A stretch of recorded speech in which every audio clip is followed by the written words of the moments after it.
Hey there, retro games fans. This is Andy C from Pieces of 8-Bit. Welcome to This Week's The Bit Between, where I look at a game from the past, something I may never have even played before, but quite often just something I haven't played for a long, long time.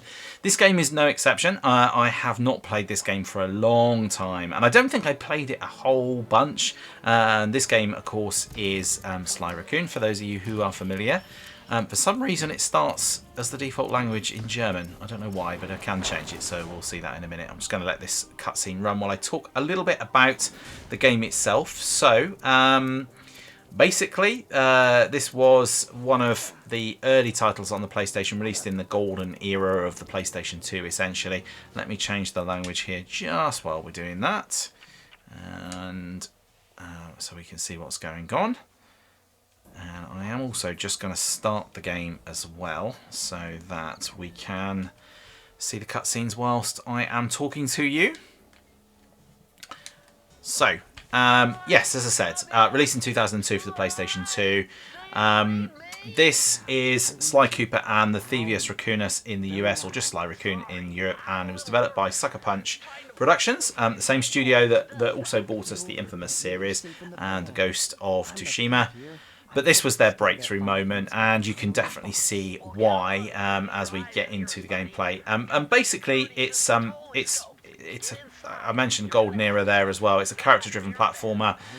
They were huge, but this one stood out immediately, largely in part to that cel-shaded art style, the smooth gameplay and the charming cast of characters. But that cel-shaded art style, I think, is just something I really love.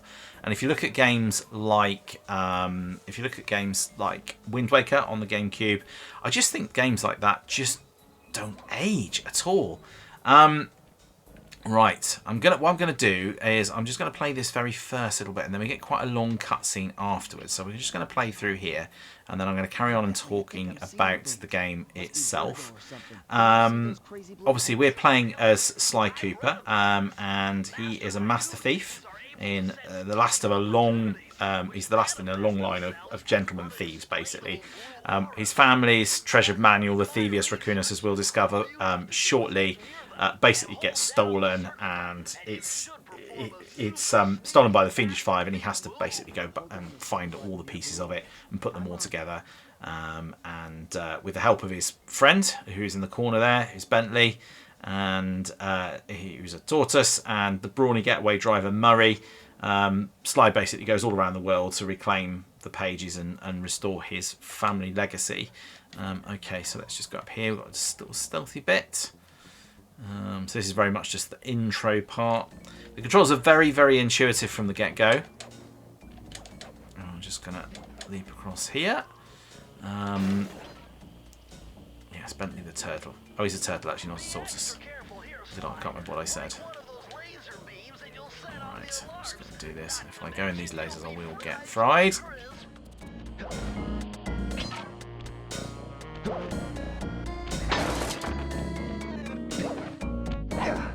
Nice job, you're in.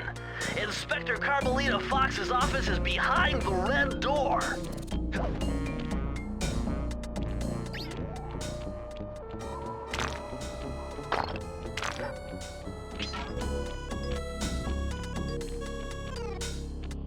Way to go, Sly!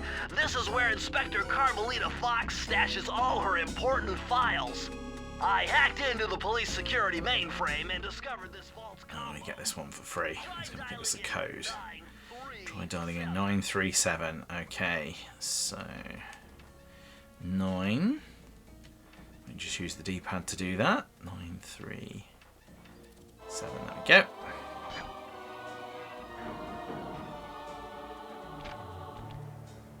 Alright, and this I think is our clues. There's our getaway driver. Through the fire escape and escape through the parking lot. We'll be waiting in the getaway van. Okay, here we go. And then we get a nice long cutscene, and I can talk to you a little bit more about the game as we go. And then we'll play we'll play the first level a little bit, or the sort of next bit through for sort of 10 or 15 minutes. And I'll talk as I go through on the gameplay. But one thing I would say, I mean, look at these graphics. This is on a PlayStation 2. It's quite old, and I think the cel shading just means that it just looks so sharp and so fresh. even in 2025, which I absolutely love. And as like I say, games like Wind Waker, which also had that cel shading, they were quite controversial. You know, especially Wind Waker. You know, everyone was like, "Oh, it doesn't look like real Zelda; it's too cartoony." But I love it, and I think if you play it now, it just looks fantastic. It looks so fresh. So yeah, it is really cool. Okay, can I skip through this? I don't need to. It's fine. She's going to shoot at me now. Let's get out of here. She's quite violent, I think. Right, okay, so we're going to get out of here by basically just jumping over. And I mean, when you play this game the first time, you will just get the hang of the controls pretty quickly. It is very intuitive, as I say. Okay, here we go then. As I'll get away, I'm going to go to our base now. I love it, it's exit. I think that should be sortie, shouldn't it? Once again, my gang and I have given Alright, here we go. This reminds me very much of Sam & Max, actually, a little bit, with the van sort of and the graphics here. It's definitely got that sort of 90s LucasArts feel about it. But while this is going on then, so gameplay and controls, I mentioned about the precision movement. Sly locks onto thin edges, wires, railings, all that kind of thing, as you'll see. Lots of fluid traversal, which is really good. It's a stealth platformer, so there's lots of sneaking along rooftops, tiptoeing across beams, avoiding guards, all of those kind of things. Lots of cartoon-inspired action, of course. There's takedowns, gadgets, and it sort of has that kind of Saturday morning cartoon feel about it, I think. Lots of heists, really good. Lots of mission variety, as you'll see as well. As the game starts to open up, you get lots of mission variety. And like I said, that cel shading, you know, apart from not dating, I think it makes the game feel like that interactive cartoon, and everything from Sly's animation itself to that kind of comic panel cutscene that you get just has pure style. Like I said, the controls famously smooth, very fast, responsive, perfect for quick platforming with that kind of stealthy twist there as well. In terms of the feel and atmosphere of the game itself, then we've got that kind of real jazzy soundtrack, which is really cool. It kind of fits very much in with the vibe of the game, and it's sort of neon cities, shadowy rooftops, moody music, all of that kind of I don't know, yeah, cartoony feel, about that kind of 1950s style, I suppose. And it's got, you know, think of it somewhere between sort of Cartoon Network and Ocean's 11, if you like. And there's a lot of humour in this. There's a lot of personality, and it's quite a heartfelt story, really, beneath all of that kind of sneaking around. So, in terms of reception then, it was praised for its visuals, obviously. I still think it looks amazing today. That fluid gameplay, mission variety and personality. It was getting in the high 80s, low 90s on the major review sites, and it became one of the defining platforms of the PS2 era, of course. And Sly, I suppose, definitely a candidate for a mascot, I suppose, for the PlayStation in that era. And then we had 3 sequels. So in 2004 we had Band of Thieves, Sly 2, Sly 3, Honor Among Thieves in 2005. And there was quite a long gap then. We had Sly Cooper, Thieves in Time, which came a bit later, and then we haven't had anything since. So it's been about 12 years, and there is a lot of fan demand for a reboot. And I think definitely Sly should be considered one of PlayStation's most beloved mascots, and therefore I think there probably should be. Definitely worth a revisit there. So there we go. Let's dive in now. We are just about ready for gameplay. So let's play the first level also for about 10 minutes, and I'll talk through as I play. Yeah, we will. Oh, I think I've already looked at this bit here, so let's just skip that. Can I skip that? I think I can go here. There we go. World map. Yeah, so we'll play for about 10 minutes, maybe 15 minutes, and yeah, we'll see how we go. And yes, I'll meet you at the start of the next section, and we'll probably skip over this cutscene. I love this, like the start of it, almost like each section, like the start of a cartoon episode. And that's where I kind of get that Saturday morning cartoon vibe about it. So I really love that side of it. Maybe I'm just showing my age a little bit now. So here we go, straight into the first level. Now, obviously, we had a little bit of a taster of the controls in that first section. And it is quite on rails to start with, and I think that's fine. But yeah, we got a bit of a look in with the controls, and so it's like I said, it is pretty intuitive. All right. Okay, so we've got to go Raleigh's hideout. It's the Frog Dudes. It's got one section of our book. Thievius Raccoonus. Yeah, sure. And like that ladder there. So we're going to climb up that ladder there. I can't skip this bit, I don't think. Oh, I can. Yeah, no, I can't. Then hit the circle button to Yeah, grab unfortunately, Bentley does give us quite a lot of tips early on. It gets a little bit tedious, especially if you played the game before. But that's okay. That's all right. Okay.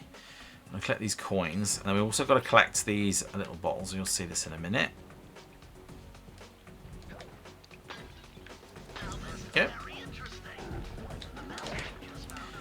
Enemies are pretty easy to kill. However, I am also pretty easy to kill. So it doesn't take much for me to get zapped. So I want to look for some lucky charms that will help to protect me. I'm also going to collect these bottles. They're going to have clues in, as was mentioned there. All right. Actually, I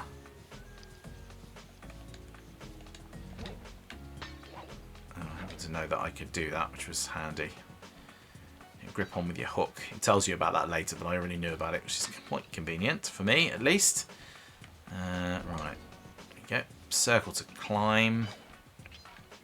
I just can't get over how sharp this game still looks. It's amazing. Alright. Now, I'm going to have to try and avoid these. Now, okay, this step will be in subjected to acute combustion. Oh, that's right. They'll turn to lasers. So if I am going to get caught by them, I basically have to be pretty quick about it. And it's quite hard. This very first bit is a little bit tricky to get through without getting caught. This guy's going to chuck those sort of star things at me, which you'll see in a minute, which I can try and avoid. If I can get over to that sort of, you can't really see it, sort of hydrant-y thing over here. Oh, he chucked that. I didn't even see that. I did not even see that. Oh, that's going to take me right back here. Okay, right. Bear with. Well, I'm not going to go down and get this other guy again. I didn't even see him chuck the star. I was too busy concentrating on the searchlights. Alright. Let's try it again. And then we're going to get a little checkpoint through here as well. So once we've done this bit, it's not too bad.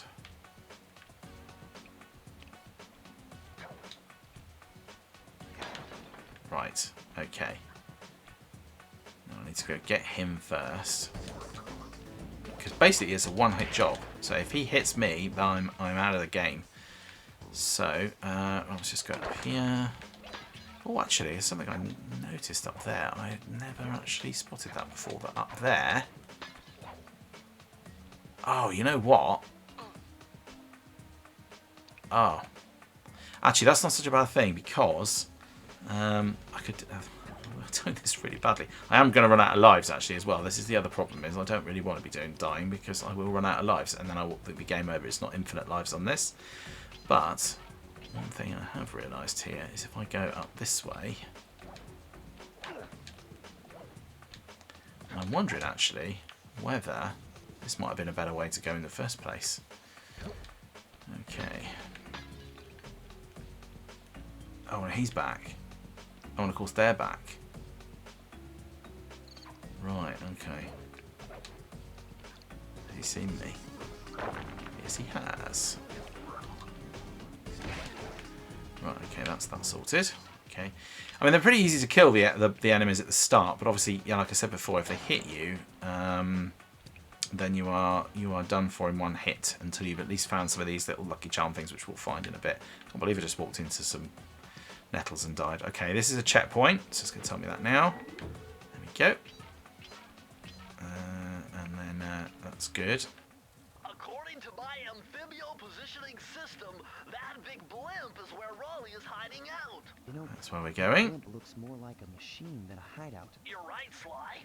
That is a storm machine. So yeah. I wish you Reason could skip why this it bit. never stops raining Especially when you played it before, it's like, please, can I just skip now? But why would Raleigh want bad He seems weather very at his angry. hideout He seems like a very angry turtle.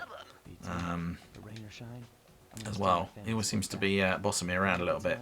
Not sure I'm happy about it, but you know, they're mates. So whatever floats your boat. Okay. Yeah, I knew he was going to do that. Right. Okay, I've got a little bit of trickiness to get down here. But it's quite good. I mean, even though, you know, in these sort of precarious bits here, you'll notice that you can use a bit of precision with the controls. It's not gonna throw you out. Usually, the sort of obvious way to go is the right way to go.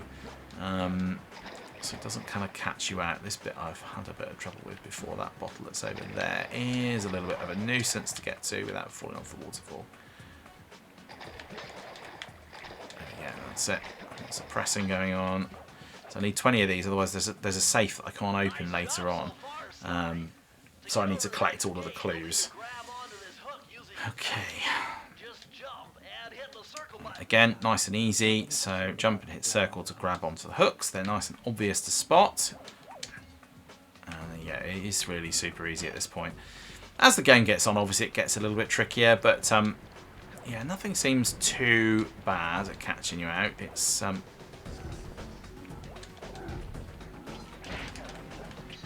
was a bit close for comfort, wasn't it? All right. So you'll see bits like this one coming up here and you think, oh, that looks really, really tricky. But actually it's not. You just need to be a little bit patient. And obviously this is an early level as well, so it is designed to kind of try and keep it nice and simple for you. But it does ease you in nicely. You know, just the right amount of challenge without it being too bad. Okay, right now I'm going to get down here without getting caught. Oh, I didn't even see those over there. Or maybe I did before. Maybe I did.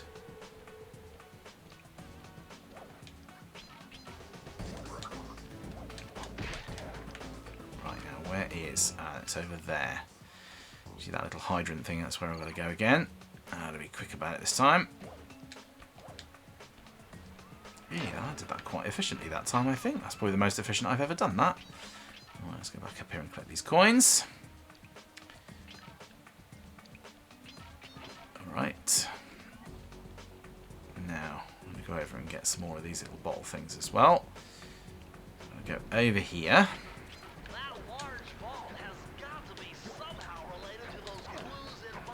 Oh, I didn't do that very well, did I? Let's get this key first. Okay, I'm going to need a few of these, but we probably won't get that far in the run through today anyway. Let me know what your own thoughts are on this game as well. Why can't I get up there? Pretty sure I did get up there before. Why can't I do that? What have I got to do? Oh, I'll help if I press the right button, wouldn't it? Yeah, let me know your thoughts on this, on your memories of playing this game if you played it back in the day. Had a fair bit of competition. Obviously, we got Jak and Daxter, and we got Ratchet and Clank as well. Two absolute behemoths in the. Oh no, I think actually in this sort of platformer, mascot-y type. I don't know what we would call them. There we go. Era. There were a lot of games like this. So on the PlayStation, on the Xbox, we had Blink's Time Sweeper, and we got obviously all of the Nintendo games as well, which a lot of which fall into this kind of category. Let's go back. Oh, that's right. I wanted to go back that way, so I don't have to go over those wheels again. I mean, I didn't actually. I'll be honest with you. I didn't actually play this game a huge amount. I remember playing it. In fact, I probably spent most of the time watching somebody else play it. There was someone I used to know who was quite a big fan of this game. And I think I watched him play, but I don't know whether I actually played it much myself. I'm very familiar with the game, but I don't know if I actually owned it back in the day. Whether I just borrowed it, I can't really remember. It's a long time since I've looked at it. It certainly seems very familiar. I didn't feel like it was too tricky to get my head around it, so I feel like I have played it before, but Oh, hang on, I've got to go the wrong way here, aren't I? What am I doing? Now might be a good time to bet. Or have I just gone back? Oh, no, I have just gone back. I know I was going the right way. Huh. Do that again. I'm going to go through these little green portals. Let's do that again.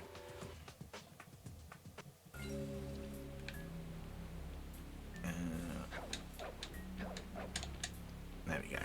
So I was just being a donut. Right. That blimp looks like Okay. a So that's where we're heading. Probably play for a few more minutes, and then we'll wrap up, I think. Wonderful idea, but your plan is flawed. Why? Because it's impossible to get near him. To access Raleigh's blimp, you would have to sneak through that high voltage power tube. To do that without getting electrocuted, you'd have to destroy that power generator. And to do that, you'd need 2 more of Raleigh's treasure keys, which are heavily guarded. Interesting. So when are you gonna get to the impossible part? Fine. But I warned you. I've marked the areas you need to hit with holographic markers. Follow them to your objectives. Thanks. Don't mention it. It's your funeral. Alright, let's get down there. And then what I will do is I will carry on playing, but I will attempt to wrap up as well. Once we get onto the ship over there. There we go, there's one of those lucky charms we were talking about. Wow, you found a lucky charm. That'll protect you when you take any damage. I think one of the really nice things about this game, I mentioned about the controls and how responsive they are, is I don't at any point feel too... It's like just jumping across there, you know, if you press circle, he's going to grab on. It really isn't too much of a worry. It just feels natural. Some games, you know, you feel like there's that kind of peril every time you make a jump and it doesn't quite do what you want it to do, or you panic and you press a bit late. Let's go do this. Okay, climb.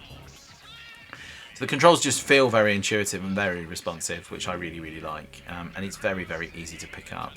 Can I go in there? Yes, I can. Ah, an extra life. I don't know if I saw that before. Okay, so that's where I've got to go later, but I've got to get this disabled, so I'm not going to go over there right now. And then I've got a couple of locations I can go in. So I'm going to start with this one on the left here.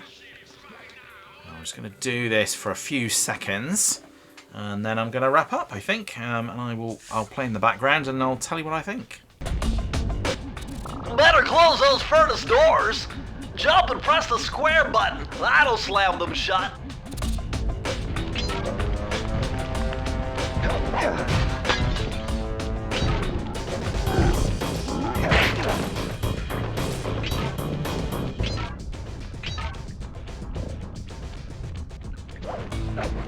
Eureka! We're in the engine room! My analysis tells me that if you trace the spinning crankshaft all the way back to its source, you'll find Raleigh's treasure key and sabotage his machine while you're at it. There we go. Now I think by falling in the water I use my lucky charm all up. So I'm going to be a little bit careful now, otherwise I'm going to be a goner. Yeah, I've got another one. Nice and easy to kill, but you have got to time them right. Obviously that gets more tricky as you get further into the game. Okay, circle. Just a little reminders there, look, of what I need to do just to ease you into this at these early stages of the game. Alright.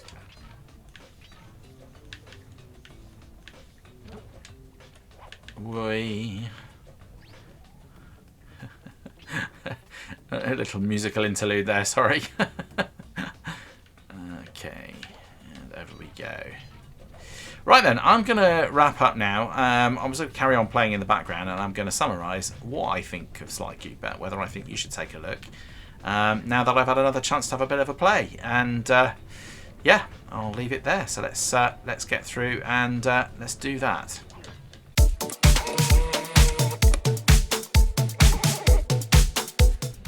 Right then, whilst this carries on in the background, let's talk a little bit about what I think about Sly Cooper and the Thievius Raccoonus, or as I mentioned before, Sly Cooper, as it was called in Europe.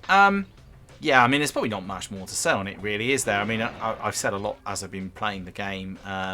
Yeah, I think it's fantastic. I think it looks really, really good. I think it's one of the best looking games revisited for the PlayStation. When you look back after all these years, and you look back a lot of games, and some games have aged really well and some not so well. When I played Shadow of the Colossus, I think that had aged reasonably well, but I think this has aged excellently, and I think a lot of it is down to that cel shading, which I mentioned before. And again, I'll say it again, when you play games like Wind Waker, you definitely see the same sort of thing. It would be very easy to remaster a game like this for the modern era. There wouldn't be a lot of work to just really sharpen it up, but it looks incredible. Obviously, I'm playing this on an emulator. I'm not playing this directly through the PS2. For those of you who watch my channel, you'll know that I always do that. I have the games, and then for the purposes of recording, it's just easier to emulate. I'm playing this on the PCSX2 emulator, which is absolutely fantastic. It's really, really smooth, and I think that does help as well. I think obviously playing through an emulator does, on a modern computer, does tend to sharpen up the graphics a little bit, but I still think this game looks amazing on the PS2 as well. So yeah, what do I think? Do I think you should go and have a look? Do I think this game stacks up in 2025? Well, I think you know the answer to that already. The answer is absolutely yes. It is definitely a game you should go and revisit. It's loads of fun, and definitely something that is totally deserving of another look. So there we go. That is Sly Raccoon, and that is the bit between. We're going to be taking a look at a few other things on the PlayStation 2 over the coming last couple of weeks of this month with. We're going to be having a look at Gran Turismo 3 and 4. So I was initially going to do this as a bit between video, and I was going to pick one of them to play. But actually, I kind of want to have a look at Gran Turismo because it's an incredibly important franchise, and on the PlayStation 2 you really can't ignore 3 or 4. You kind of have to look at them both because they both bring something different. So we're going to be talking about that, and I am also going to be talking a little bit about mascots on the PlayStation 2 as well. So we will be touching on that. Haven't decided what I'm going to play in my bit between next week, so stay tuned for that as well.